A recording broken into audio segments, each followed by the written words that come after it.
Democratic leadership in California is feeling the heat over the state's wildfire crisis. Journalist Lee Fang reported on Substack that there were multiple warnings from agencies like the National Weather Service and the U.S. Forest Service days before the fires took place. Although LA Mayor Karen Bass had left for Ghana before the fires started, Fong argues there were plenty of public warnings and the mayor's office should have known about it and been prepared. He writes, defenders of the mayor claim that criticism of her absence is unfair, given that there was no way for her to know when the crisis would strike. That, however, is not true. Her office was well aware of the risk, and she still traveled abroad. Mayor Bass addressed the situation earlier this week. I've been in constant contact with our fire commanders, with county, state, and federal officials. I took the fastest route back, which included being on a military plane, which facilitated our communications. So I was able to be on the phone the entire time of the flight. We are fighting for you and everyone in Los Angeles. Host of the Young Turks and LA native Anna Kasparian was also enraged. She tweeted, California and especially LA is controlled by Democrats. They are responsible, no more passing the buck. Newsmax host Rob Finnerty also jumped in. Take a listen. It's the exact same story, death by DEI, this time with their brand new fire chief. This coming right from the city's website. Kristen Crowley is the 19th fire chief of the Los Angeles Fire Department, and with her wife and children by her side, she took the oath of office in March of 2022, becoming the first female and LGBTQ fire chief in Los Angeles history. Well, isn't that just wonderful? The first LGBTQ fire chief, something we can all hope to have in our own towns one day. Democrats, however, have been pushing back with an explanation of their own. Bernie Sanders wrote on social media this week, 80,000 people told to evacuate. Blazes 0% contained. 8 months since the area has seen rain. The scale of damage and loss is unimaginable. Climate change is real, not a hoax. Donald Trump must treat this like the existential crisis it is. Meanwhile, educator and former Ohio State Senator Nina Turner wrote on Blue Sky yesterday, as we see horrific images and hear heartbreaking stories from California regarding the Palisades fire, it's important to remember that Exxon's own scientists warned executives of climate change in 1977. Climate change is real, and we must deal with that reality. President Biden promised to extend a helping hand to Californians, and here he is. So today I'm announcing that the federal government will cover 100% of the cost for 180 days. This is going to pay for things like debris and hazard material removal, temporary shelters, first responders' salaries, and all necessary measures to protect life and property. Avid Joe Rogan listeners might remember when the podcaster had an eerie prediction last summer about the potential for devastating wildfires in California. Here he is. So I was talking to this guy and he was telling me, he goes, dude, one day, he goes, it's just going to be the right wind and fire's going to start in the right place and it's going to burn through LA all the way to the ocean and there's not a thing we can do about it. I go, really? He goes, yeah, we just get lucky.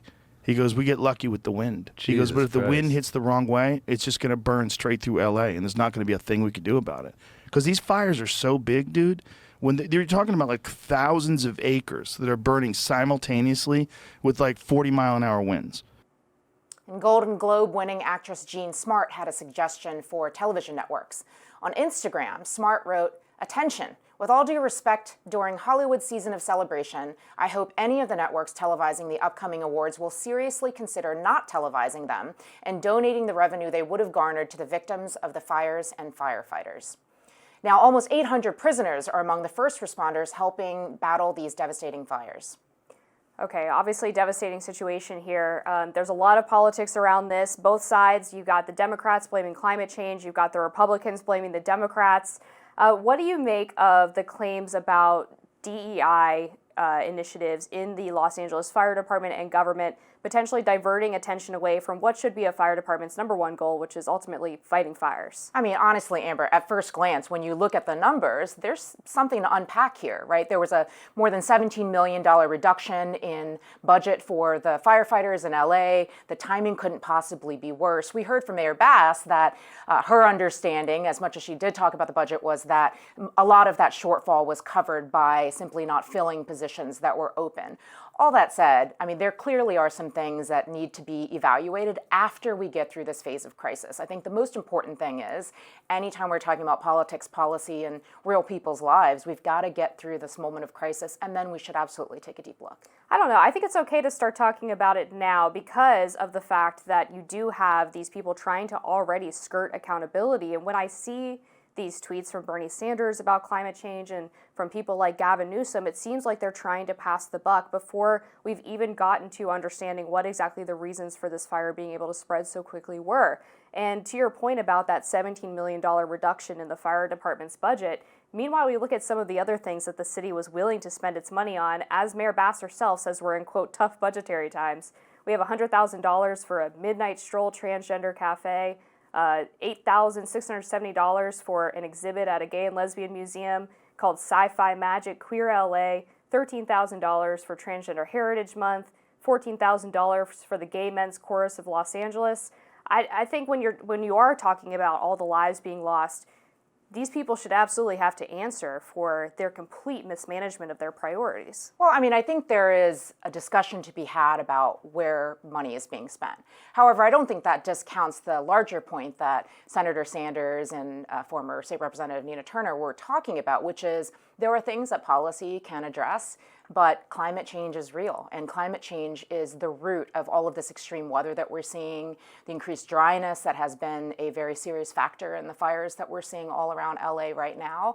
And their point is that at whatever moment we feel is appropriate, we have to address the root causes here, in addition to any sort of issues that happened on the ground. I'm not buying their explanation, I guess, that climate change was the reasoning for this fire. There was an article in the New York Times yesterday where they quoted several fire experts, and they said actually this was just sort of a bunch of crazy coincidences coming together with the winds coming from the Santa Ana winds, and now we've heard that maybe these fires were caused by an arsonist as opposed to rather than them being naturally occurring.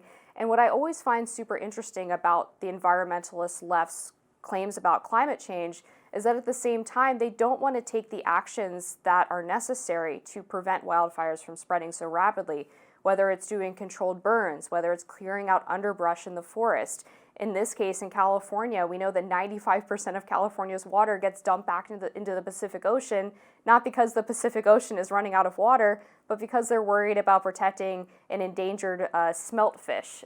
So it feels like there's a cognitive dissonance there where the left talks about climate change, we got to throw money at the problem, but they don't really seem to know that much about the environment and actually stopping these wildfires. Well, I mean, I want to make sure we're not conflating issues here. So the smelt fish issue that you brought up, which former president, soon to be president again, Donald Trump, also brought up in some of his Truth Social posts, is an incident that is happening in the northern part of California, quite far from where the fires are that we're seeing here.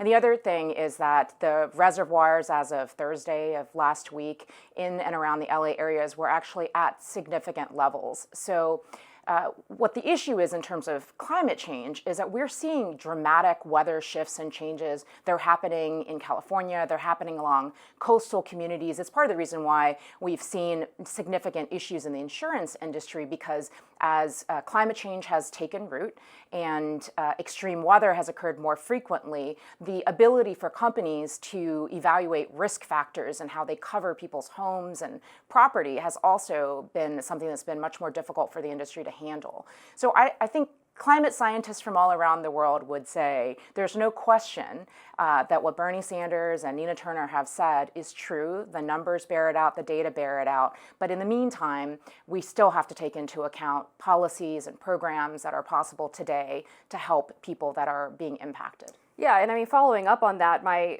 point, I guess, is that if your concern is climate change and you won't do controlled fires because you're worried about smog or smoke getting in the air, inevitably you're going to get a situation like this where you now have, 10 times, 10th degree more smoke in the air because we now have a massive wildfire raging throughout all of Los Angeles rather than what could have been a smaller controlled burn to prevent this from happening in the first place. So it seems like there's not really any balance when it comes to these climate change proposals of actually recognizing that sometimes there are things that you can do preventively that might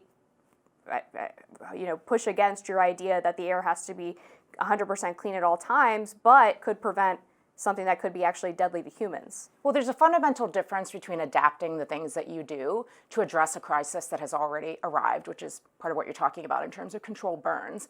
And then there's the actual addressing of the problem, big picture. And without dealing with climate change itself, these sorts of cases, whether it's wildfires or rising seas or melting of the polar caps, that's just going to continue. And what we'll end up in is a situation where we're continually trying to address the problem after the fact as opposed to mitigating it altogether.